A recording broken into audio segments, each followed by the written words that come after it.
Quando ele partiu para o embate, né, com os repórteres, né, especialmente com o Thiago Salazar, né, que acho que foi um embate mais longo, ele foi se complicando cada vez mais e foi ficando mais evidente para qualquer um a dificuldade dele para até tentar explicar o que está acontecendo. Foi um negócio bem constrangedor. Eu achei muito constrangedor. Não achei surpreendente, porque eu não esperava nada melhor do que isso, mas a constatação desse show de horrores é muito constrangedor. Acho que é importante dizer para o torcedor do corintiano que eu vejo às vezes aí, não, porque tem a salvação. Não tem salvação. Desse jeito, não tem salvação. Não caia nessa conversa, não seja ingênuo de novo, torcedor do Corinthians. Isso é papo furado, caça like, gente fazendo média com você. Não tem salvação trabalhando dessa maneira, tá? E aí, o próprio Rosalá, que me parece uma pessoa muito séria, eu recuperei aqui uma entrevista dele para o site GE, no ano passado, né? Ainda, prestes a subir. Aí ele fala aqui. É importante dizer para o torcedor que não existe mais a oportunidade de fazer aquilo que foi feito com o Flamengo anos atrás, quando aderiu ao Profut, etc e tal, fez uma mega reestruturação da dívida abrindo mão da performance esportiva. Você está falando de uma época em que as premiações e a receita de TV não tinham a dependência de colocação no campeonato que tem hoje. Se olhar, 30% do que a gente recebe de direito de televisão é prêmio. Na dinâmica atual de composição de receita, é impossível abrir mão do resultado esportivo. Dito isso, faz parte do nosso orçamento uma performance agressiva. O Corinthians vai entrar para ganhar todos os campeonatos. Vocês vão escutar isso sempre, é verdade. Ele também aderiu a esse discurso que é fora da realidade. Uhum. Existe uma outra conta, até fazemos ontem essa conta, né, Tirone? O Flamengo tinha, na época, 200 e poucos milhões de receita anual e devia 750 milhões. Ou seja, quase 4 vezes mais do que conseguia faturar. 3 vezes e meia, algo em torno disso. O Corinthians faturou 1 bilhão no ano passado e tem uma dívida de 2 bilhões e pouco. Quando assumiram, era 2 bilhões, né? Segundo ele mesmo. Agora 2,600 e alguma coisa. Depois das contratações, para ter esse time forte aí. A performance esportiva quase caiu ano passado. Está na zona de rebaixamento, fez gol em um jogo. E o detalhe, performance esportiva, você pode ganhar tudo. Tríplice coroa, mais de lambuja um campeonato estadual. Some todas as premiações. Paulista, Copa do Brasil, Libertadores e Brasileiro. Um time que esteja disputando tudo, tá? Não vai fechar essa conta. Porque ele vai ter que, parte desse dinheiro, vai ter que premiar o elenco. Não vai chegar esse dinheiro para vamos abater a dívida, não vai. O único jeito é fazer sim igual o Flamengo, ou você vai ter que ter um mecenas igual o Palmeiras, que vai injetar grana lá dentro para reestruturar o clube, colocar gente capacitada, como aconteceu com o Paulo Nobre, para recuperar o clube, reestruturá-lo, fazê-lo funcionar como uma empresa bem gerida, dinheiro emprestado a juros baixíssimos a perder de vista, pagando quando puder, ou então vai virar SAF e aí passa a ter um dono. Um dono. Né? Aí o dono faz o que quiser. Nós estamos vendo aí como acontece com alguns clubes aí do Brasil, como é com o dono. O dono faz o que ele quiser. Se ele quiser parar de brincar de dono de clube, ele para. Se ele achar que o clube deve brigar para ser meio de tabela, vai ser meio de tabela. Se ele tiver outros clubes pelo mundo e achar que deve ser um mero entreposto comercial para vender jogador, empresta jogador, coloca aqui, manda para lá, também pode usar. Usa como quiser, que ele é dono. Pode protestar, pode espernear, pode virar cambalhota, pode a torcida fazer o que for. O cara é dono. Não adianta. Né? Então a realidade é que o Corinthians deveria já ter parado e tentado se reestruturar. Mas essa gestão, ela sempre teve esse discurso, que é muito parecido com o anterior. Aponta os erros do passado, legal, acho que tem que apontar mesmo. Assume a dívida. A dívida é o estádio mais o clube. Perfeito, gostei muito quando disse isso. Mas essas alegações me parecem muito frágeis, que na verdade servem de quê? De argumento para continuar contratando loucamente e prometendo à torcida algo que é impossível no momento. A realidade é, o Corinthians não tem a menor condição de competir com seus principais rivais. No âmbito estadual, Palmeiras e até São Paulo hoje, e no âmbito nacional, Flamengo, Atlético Mineiro e outros aí. Fluminense, campeão da Libertadores. Não tem coisa. Ganhou do Fluminense, sim, circunstancialmente o jogo ganhou. Mas se você olhar o todo, o potencial de cada clube, cada equipe é muito inferior. Essa é a pura realidade, essa é uma constatação do óbvio, gente. E as pessoas não querem enxergar isso. E ainda tem um ou outro que fica vendendo falsa ilusão. Não tem uma que saída. Como é que faz isso? Me mostra. Eu queria ver que saída é essa. Continua contratando mal ainda por cima, né? Gastando muito dinheiro, gastando o que tem e o que não tem, atrasando compromissos, com uma dívida de curto prazo altíssima, que ele mesmo dizia na época, 350, 400 milhões para ser pago nos próximos meses. Esses próximos meses já se passaram, estão terminando, né? Esse prazo. Estamos no meio do ano já. Então é uma situação que não tem muita solução, não tem outra saída. Tem que estancar essa sangria e tentar fazer uma grande reviravolta no clube para colocar em ordem. E essa bomba relógio está prestes a explodir há muito tempo. No entanto, toda vez que alguém falava isso, é antes, não gosta do timão, não sei o que e tal. Então tá bom, amigo, então fica nessa. E boa parte da imprensa tem responsabilidade, porque comprou essa história, porque iludiu também a torcida, acreditando em Acabou a Farma, Gabigol vem aí, maior patrocínio do Brasil. Da mesma maneira que alguns colegas questionaram ontem duramente o presidente, de forma exemplar até, outros muitas vezes ficaram passando pano e entrando nesse oba-oba em busca de clique. Um festival de fake news de contratações. Corinthians vai contratar o Carlinhos, lá o Claudinho, perdão, o Claudinho do Zenit. Como? Você lembra disso? Isso foi logo depois que o Flamengo tentou contratar e os caras deram a banana para o Flamengo, nem quiseram ouvir proposta. Se o Flamengo não consegue nem ser ouvido, você acha que o Corinthians vai contratar? Como? Com que dinheiro? Da onde vai sair? E essas coisas ficam pipocando para lá e para cá. Isso só ferra o Corinthians, gente. Só ferra o Corinthians. É impressionante como tem corintiano que cai nessa. Não quer enxergar a realidade. Então vai continuar nessa situação. E repito o que eu venho dizendo já há algum tempo. Um eventual rebaixamento não é o maior dos problemas. Tem coisa pior do que ser rebaixado. Pior. A situação é terrível. É uma cruzeirada caminhando para modo master. Para chegar no modo master, aí é mais complicado que o Cruzeiro atingiu níveis inéditos, né? MP lá dentro, polícia lá dentro, um caso gravíssimo. Não chegou nesse ponto o Corinthians, mas em termos financeiros, com toda a grandiosidade do clube, está se aproximando de uma situação dessas, de insolvência financeira. O clube vai chegar uma hora que vai estagnar, não tem dinheiro, não consegue pagar, e ainda por cima, perdendo patrocínios, né? Perde no primeiro momento, aí numa coletiva, vejam bem, numa coletiva do presidente, corre o risco de perder outra fonte de receita. E outra coisa que ele falou ontem, não, no dia seguinte tem 6 aqui atrás da gente, quando um patrocinador rescindiu o contrato. Pode até existir, mas eu duvido que apareça com propostas tão significativas. Pode aparecer até alguém querendo usar um espaço excelente para divulgar sua marca, que é a camisa do Corinthians, que tem o elevado alcance, é claro, de mídia, né? Mas possivelmente está querendo aproveitar uma eventual promoção. Vamos lá, agora que eles estão ferrados, perderam o patrocínio, precisam de dinheiro desesperadamente. Qualquer coisa que a gente oferecer tem chance de emplacar. Pode ser essa a cabeça de quem está oferecendo proposta para o Corinthians também. Cadê os números? Tem os números aí? Falou? Falou nada, falou que tem 6 atrás. É muito fácil falar.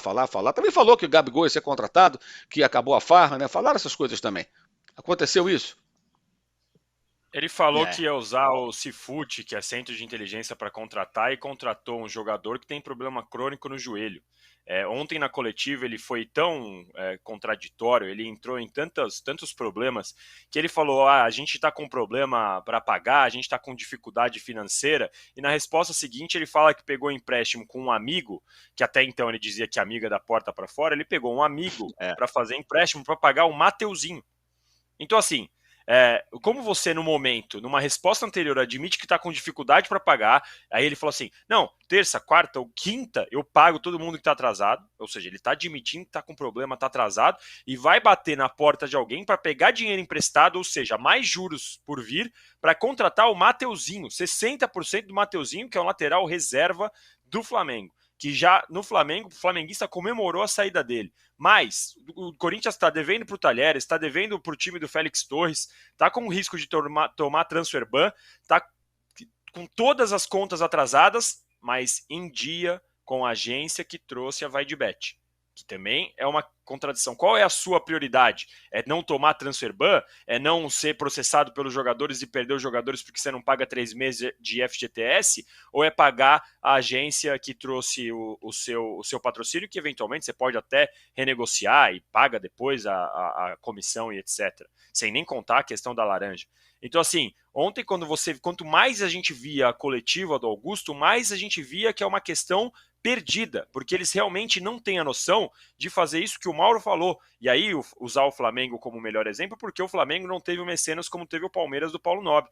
O Flamengo parou no momento e, não, o ano passado o Corinthians teve mais ou menos 30% entre direito de transmissão e premiação, e ainda assim, num ano que não ganhou nada, teve 1 bilhão de receita, ou seja, em um ano que não ganhou nada, teve 1 bilhão de receita, se você der uma ajeitada na casa, você consegue recuperar e não precisa ir para o fundo do poço. E é como o Mauro falou, o rebaixamento é um grande problema, vai ser um grande problema esportivamente e tal, mas tem coisa muito pior por vir, porque o Corinthians está entrando num buraco absurdo. E mais, se vai para o rebaixamento no ano que vem, perde em direito de transmissão, perde na arrecadação, porque hoje em dia o Brasileirão, até se você fica em oitavo, paga um dinheiro melhor do que se você for campeão da Série B. Então o problema vai ficar ainda maior. E o Corinthians, no jeito que tá lutando para não cair com uma folha salarial altíssima. É a terceira folha salarial do Brasil, atrás do Palmeiras e do Flamengo. Então, assim, é um negócio absurdo. O Corinthians está num buraco tremendo. E contratando Pedro Raul, pagando 2 milhões para Coronado, contratando o Mateuzinho, contratando o jogador com problema crônico no joelho, e ele falou, não, vamos usar o Cifute, um centro de inteligência, eu tenho observadores agora, não contrataremos mais ninguém, chega de usar a base como balcão de negócio, e tudo isso continua.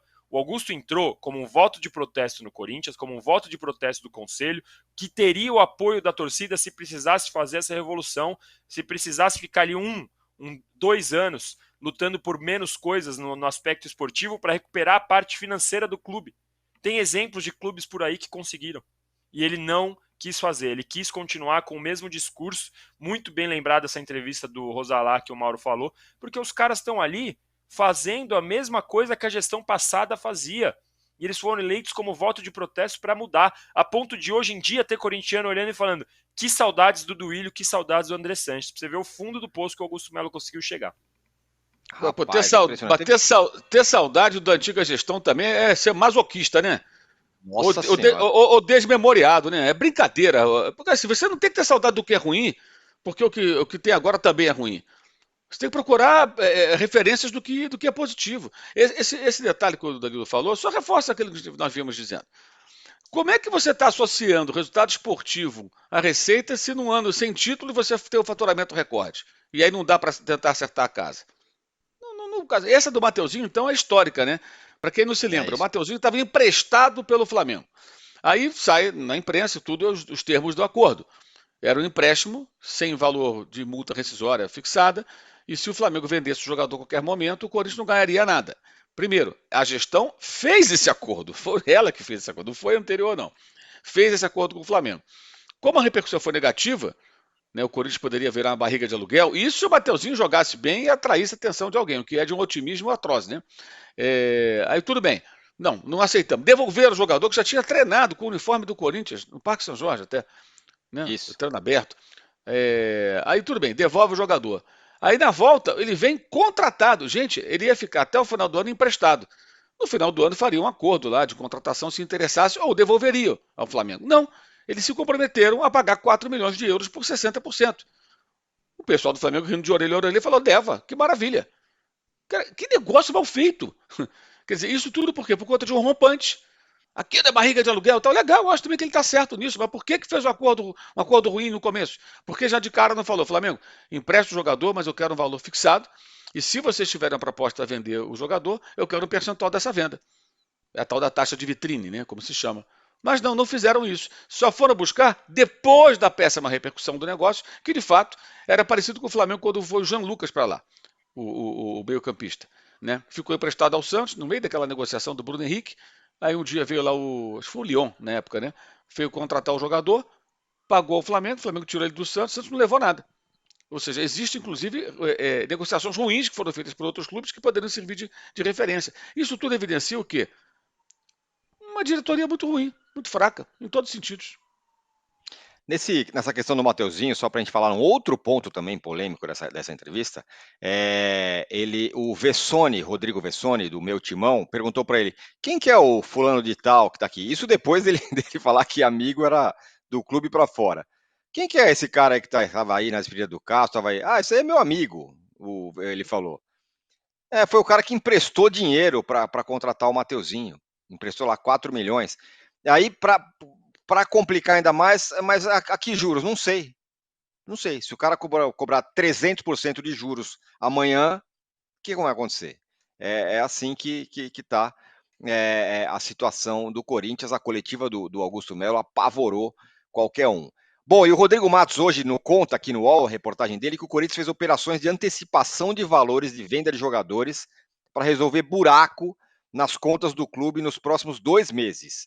Isso porque o clube tem um déficit de 15 milhões por mês, o que só piorou com a perda do patrocinador master da VaideBet. Nessa antecipação, tem valores que seriam recebidos pelas vendas do zagueiro Murilo e do atacante Felipe Augusto. E o dinheiro vai servir para colocar em dia os direitos de imagens e salários do elenco. O que é, Danilo, o pior dos mundos? Quando você recebe dinheiro e esse dinheiro serve para você tapar buraco. Porque esse dinheiro, ele só te alivia momentaneamente. Não é um dinheiro que você está construindo nada, você não está investindo, você está tentando resolver um problema. E pior do que isso, normalmente quando você antecipa perdendo uma parte. Então você, olha, eu tenho 15 milhões para receber ali, tal dia e tal dia, me dá 14 aqui, e aí quando chegar aquele dia lá, você recebe 15. Não sei exatamente quais são as taxas, mas normalmente você perde um pouquinho, você paga, nem que seja uma taxa de administração, uma taxa de juros, alguma coisa, para pegar um dinheiro que você vai receber lá na frente, para pegar agora. Porque ninguém vai te dar o dinheiro agora só porque você é bonitinho. Então, quando o Corinthians faz isso, além de perder um pouquinho da grana que vai ficar lá na frente, então vamos supor que essa grana era de setembro, ele adianta para agora para pagar as contas, em setembro ele vai ter outro buraco. Porque aqueles 15 milhões que estavam ali na previsão orçamentária não vão mais cair. Ele vai ter que mudar. Então pode ser que quando você entra nisso, você comece a entrar numa bola de neve. Você começa a piorar a situação. Então vai chegar setembro, putz, essa grana aqui, então vamos adiantar tal, vamos pegar, vamos antecipar para lá.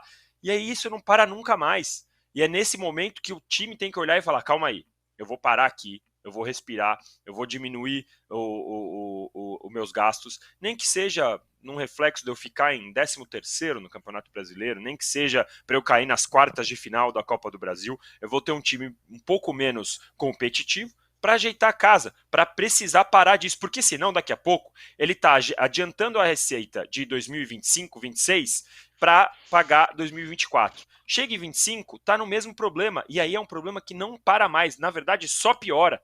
Juros de banco, pô, quantas vezes a gente não vê na internet aqueles casos de juros de banco que é R$10 que vira 1.000 em 3 meses? Gente, é um negócio absurdo. É um absurdo, não tem como. E o Corinthians não aprende essa lição. E ontem na coletiva, o Augusto Melo, numa entrevista que ele respondia, ele dizia saber ali que ele, tô com problema financeiro, ele na resposta seguinte mostrava que estava nem aí para o problema financeiro, que queria continuar contratando, que ia atrás. O Corinthians está voltando a ter a credibilidade. O Corinthians está voltando para o patamar de onde nunca devia ter saído. Sendo que na sexta-feira a notícia era que o patrocinador estava rompendo porque o Corinthians está numa página policial. Aí ele quis atacar o Duílio e o Andrés, que tudo bem, tem culpa, tem que entender por que caiu de 50 para 4 milhões a multa do Carlos Miguel, mas como você libera o Cássio sem saber o que vai acontecer com o seu goleiro reserva? Não tem como você liberar um goleiro sem saber a condição do seu goleiro reserva. Dá pra gente discutir aqui do porquê se caiu para 50 para 4, negociações e etc. Tem várias explicações, o Duílio já até deu explicações sobre o porquê fez isso, a gente pode concordar ou não, mas independentemente disso, quando você assume a casa e você vê, olha, eu vou liberar meu goleiro aqui, que tem contrato até dezembro de 2024, eu vou liberar, não vou cobrar nada dele, vai lá, obrigado, tchau. E aí no dia seguinte você percebe que o seu goleiro reserva tá com uma multa de 4 milhões? Assim, é inacreditável, inacreditável. E só para falar, a gente já passou a sua meta de likes aqui, viu? É verdade, isso que eu ia falar. 1.500 likes. Então vamos chegar em 2.000. E vamos para encerrar o assunto Corinthians, já que o Danilo falou sobre o Carlos Miguel. Mauro, ele ia ser vendido, não foi, e viajou. Foi lá, tá lá em Goiânia. O Corinthians enfrenta o Atlético Goianiense num jogo que virou um jogo de 6 pontos, né? Os dois times lutando contra a zona de rebaixamento. Jogo em Goiânia. Jogar lá não é fácil, apesar da campanha ruim do Atlético Goianiense. E o Carlos Miguel foi para o jogo e ainda ouviu da torcida, fica, outros caras protestando, chamando ele de traíra e tal. Ele foi para lá. Aí não se sabe o que vai ser do Carlos Miguel. E o Corinthians tem esse jogo enroscadaço contra o Atlético Goianiense. É bom fazer ponto. E se ele é o melhor goleiro do Corinthians, ele tem que jogar, né? Porque a janela nem abriu ainda. Tem muito tempo ainda para esse negócio ser fechado. Então, melhor fazer é colocar em campo. Ele é um goleiro contratado do Corinthians, recebe o salário do Corinthians. Ainda não foi fechada a negociação, né? A venda do atleta. E se ele é o melhor goleiro que o Corinthians tem no elenco, vai se dar o luxo de abrir mão ainda. Tem que botar para jogar. É o que tem que fazer. A torcida está protestando, tudo paciência. Aliás, a torcida deveria protestar contra quem faz esses acordos malucos aí, né? Reduzir uma multa de 50 milhões para 4 milhões. De 50 para 4. Até poderia reduzir num acordo. Olha, a multa está muito alta, o rapaz é reserva, não está jogando. São argumentos até razoáveis, né? Vamos reduzir a multa porque ele tem a possibilidade de ser negociado. Mas para 4 milhões? Putz. Por que era 50 e caiu para 4? Não dá para entender um acordo desse. É muito ruim para o Corinthians. E a incapacidade da atual gestão, que durante todo o processo do Cássio, de desligamento do Cássio, não teve cuidado, ao que tudo indica, de procurar o staff do jogador, o empresário do jogador, e falar: olha, o rapaz agora está virando titular, o Cássio está de saída, queremos fazer um novo contrato com ele e aumentar essa multa rescisória que era de 50 milhões, caiu para 4. Vamos colocar aqui 20, 18, 22, sei lá, um valor que proteja o clube, né? Mas não fizeram isso também. Então, mas esperar o quê, né? Não dá para esperar muita coisa dessa gestão do Corinthians, ainda mais no momento que as pessoas estão largando o clube, né? Qual?